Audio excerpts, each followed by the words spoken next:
Hello friends, welcome to exam B. I am Sushil Lagade, ex manager Reserve Bank of India. और अभी अभी IRDA के जो अलाउंसेस है, पर्क्स है, बेनिफिट्स कहिए, वो अभी बढ़ गए हैं। और इनकी जो सैलरी है, जहां पे मैंने लिखा है अभी सैलरी नहीं बढ़ी है। आपको पता है एक सैलरी का कंपोनेंट होता है और कुछ अलाउंसेस, पर्क्स, बेनिफिट्स होते हैं, वो यहाँ पर बढ़े हैं। जैसे अभी आपने देखा कि आईबीए की तरफ से जो पीओ एंड क्लर्क उनकी सैलरी बढ़ी है, जैसे बेसिक बढ़ा है, वो अभी इनका बढ़ना बाकी है। करेक्ट। और वो मतलब वो अभी बढ़ा नहीं है, स्टिल इनकी जो सैलरी है यहाँ पर मैं 1.75 यानी कि 2.25 लाख बोल रहा हूँ। इससे भी ज्यादा है, लेकिन क्या होता है कभी कभी कुछ लोग आर्गुमेंट मोड में जाते हैं कि सर ये तो बहुत ज्यादा बोल दे। क्योंकि क्या हो जाता है साइकोलॉजिकली, अगर आप देखेंगे ना, तो अगर मान लीजिए किसी को इतनी सैलरी नहीं मिल रही हो, दूसरे को मिल रही है ज्यादा है, तो फिर हम बोलेंगे भाई कितनी है, इन हैंड कितनी आती है। एक बात यहाँ पे आपको समझ लेना है, देखो सैलरी जो होती है ना, पैसे जो हमें मिलते हैं, वो पैसे तो हम खा नहीं सकते। करेक्ट। पैसे का हम यूज करते हैं। मान लीजिए मैं प्राइवेट सेक्टर में हूं, मुझे 2 लाख सैलरी है फॉर एग्जाम्पल, तो मैं क्या करूंगा, मैं 50,000 का घर रेंट पे ले लूंगा। करेक्ट। फिर उसके बाद मैं मेड रखूंगा 10,000, या मुझे मेरा स्पेक्स है, या मेरा मेडिकल चेकअप है, या फिर मेरा डेंटल ट्रीटमेंट है, मेरा मेडिकल ट्रीटमेंट है, बहुत सारे पेट्रोल है, ये है, तो मैं पैसे खर्च करता हूं। यानी कि मुझे पैसा क्या है, पैसे से मैं गुड्स एंड सर्विसेज खरीदता हूं। करेक्ट। उसी तरीके से ये जो है, मान लीजिए ये पैसा आपको मिलता है तो हम वैसे खरीदते हैं, हमें हमें तो रहना ही पड़ता है। लेकिन क्या होता है, फिर लोग बोलते हैं कि इन हैंड कितना आएगा। भाई इन हैंड लेके आपको क्या करना है, अल्टीमेटली आपको तो कहीं ना कहीं रहना ही है ना। तो आपको रेंट लेना पड़ेगा, आपको मेड लगाना पड़ेगा, वो सारा काम करना पड़ेगा। इसलिए क्या होता है ना, ये देखो भाई, जिसको समझ में नहीं आएगा वो मत समझो, जिसको ये है। और ये क्लियर कट है इसमें, इसलिए मैंने ये 1.75 कम लिखा है। एक्चुअली वो 2 लाख है, लेकिन मैं 25,000 कम कर रहा हूँ। क्योंकि क्या है, मुझे वो आर्गुमेंट मूड में जाना नहीं है। आपको भी पता है कि भाई ये टाइम वेस्ट करके ना, ये लोगों को दिमाग लगा के कोई फायदा नहीं है, अपना अपना काम करना है। तो चलो यहाँ पे वीडियो स्टार्ट करते हैं। अभी आते हैं, ये जो इंफॉर्मेशन है, ये आपको उनके वेबसाइट पे मिलेगी। करेक्ट। ये आईआरडी के वेबसाइट पे ही लिखा हुआ है। और ये कब की सैलरी है, ये सैलरी है 31 जनवरी 2024 की। करेक्ट। और अगर आप देखेंगे यहां पे कितनी सैलरी आ रही है, 1.32 इंक्लूडिंग एचआरए। करेक्ट। एचआरए जो है 34,500, ये एचआरए है। अभी क्या है, ये जो पोर्शन आता है ये सैलरी में आता है, और ये एचआरए है। करेक्ट। जैसे आरबीआई में आपको पता है, आरबीआई में लीज होता है, 75,000 का लीज है।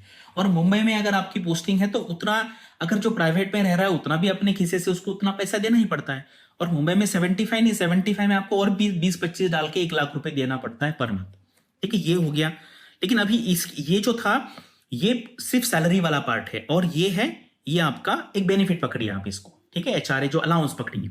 तो अभी ये सारा बढ़ गया, ये जो है बढ़ गया। और बाकी क्या क्या बढ़ा है वो सारा मैं अगले स्लाइड में बताऊंगा। और यहाँ पे ग्रेड बी भी देख सकते हैं। अगर आपको ग्रेड बी देखना है, ये आईआरडीए का ग्रेड बी, नाबार्ड का ग्रेड बी, सेबी का ग्रेड बी, आरबीआई का ग्रेड बी थोड़ा आगे पीछे पकड़ सकते हैं। मैक्सिमम 15-20 हजार का ऊपर नीचे होगा, आरबीआई का तो ज्यादा ही रहेगा। चलिए आते हैं, ये पूरा मैंने यहाँ पे कैलकुलेट किया।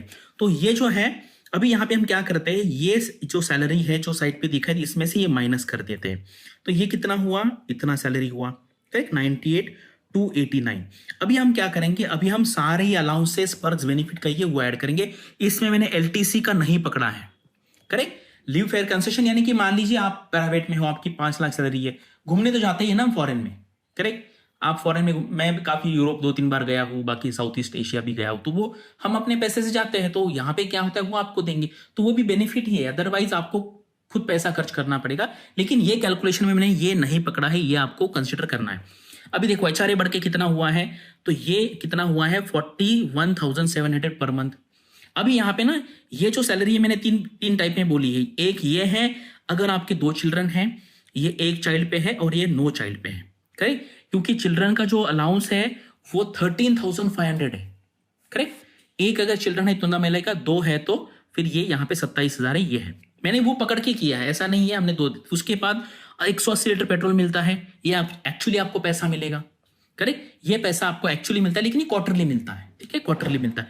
हाउस होल्ड क्लीनिंग 6,750 है, मोबाइल 2,700 पर मंथ है, सोडेक्सो 6,500 है। फर्नीचर जो है आपको अमाउंट मिलता है 3 लाख रुपए मिलता है आपको 5 साल के लिए। तो अगर उसको 3 लाख को मैं अगर 60 से डिवाइड करूंगा तो 5,000 पर मंथ आता है। लेकिन इसलिए मैंने ये 2 लाख आता है, लेकिन वो 25 मैंने माइनस किया। लेकिन कुछ लोगों को लगता है भाई फर्नीचर का पैसा आप कैसे पकड़ रहे हैं, अगर आप प्राइवेट में भी रह रहे तो मुझे फर्नीचर तो लेना पड़ेगा, और 5 साल में कोई नहीं लेता। अगर नॉर्मल है तो हम 10 साल में फर्नीचर लेते, पता है, 10 साल में, इतना फ्रिक्वेंटली कोई लेता नहीं। ठीक है, उसके बाद न्यूज़पेपर है, पीरियोडिकल बुक्स है, उसका 2700 है।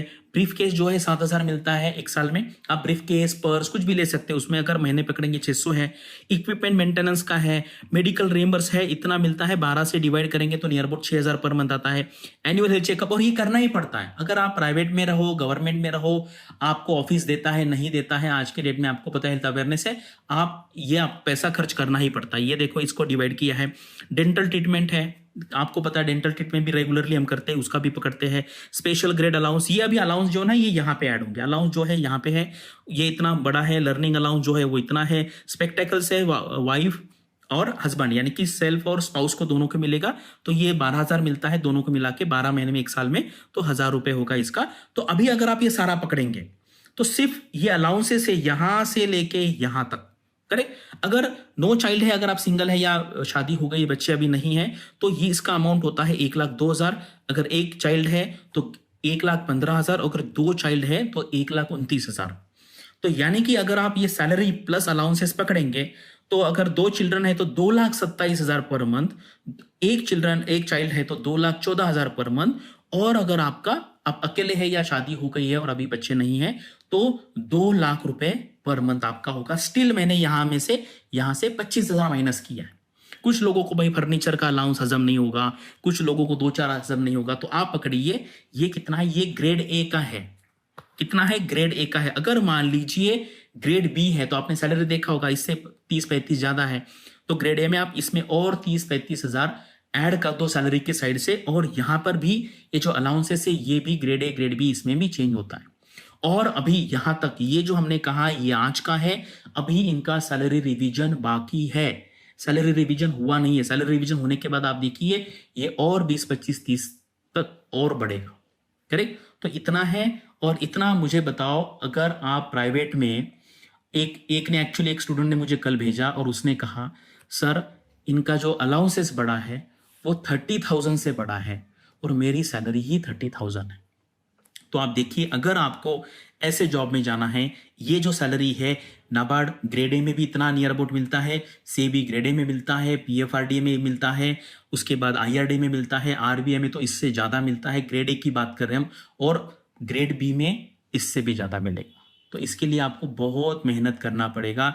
अदरवाइज प्राइवेट सेक्टर में हो या फिर बाकी जगह पे आपको इतनी सैलरी स्टार्टिंग में तो कोई नहीं देगा। ये सैलरी तक पहुंचने के लिए आपको 10 साल काम करना पड़ेगा, 10 साल। और ये है स्टार्टिंग सैलरी है, this is the starting salary of grade A officers of IRDA। ठीक है, और मैंने कहा ये अभी आज का सिचुएशन है, इसमें सैलरी का रिवीजन होना बाकी है। तो आप सोचिए, इतनी सारी अपॉर्चुनिटी आती है और हमें क्या करना है भाई, हमें जी लगा के मेहनत करना है, तभी हम इस लेवल। और ये आप देखिए, ये स्टार्टिंग है, इसके आगे बढ़ते ही रहेगा, बढ़ते ही रहेगा, बढ़ते ही रहेगा, करेक्ट। तो आप बताइए यहाँ पे आपका पढ़ाई कैसे चालू है। बहुत सारी अपॉर्चुनिटीज आपके सामने है, बहुत सारी अपॉर्चुनिटीज है, पढ़ाई करना है, और फिर आगे की जो आपको 30-35 साल 40 साल की जो आपकी लाइफ रहेगी वो एक सिक्योर हो जाएगी, क्योंकि ये सारे गवर्नमेंट जॉब है, PSC जॉब कहिए, रेगुलेटरी जॉब कहिए। ठीक है, आपको इसके बारे में और कोई जानकारी चाहिए तो कमेंट सेक्शन में पूछिए। Thanks for watching this video and all the best for your studies and upcoming examinations.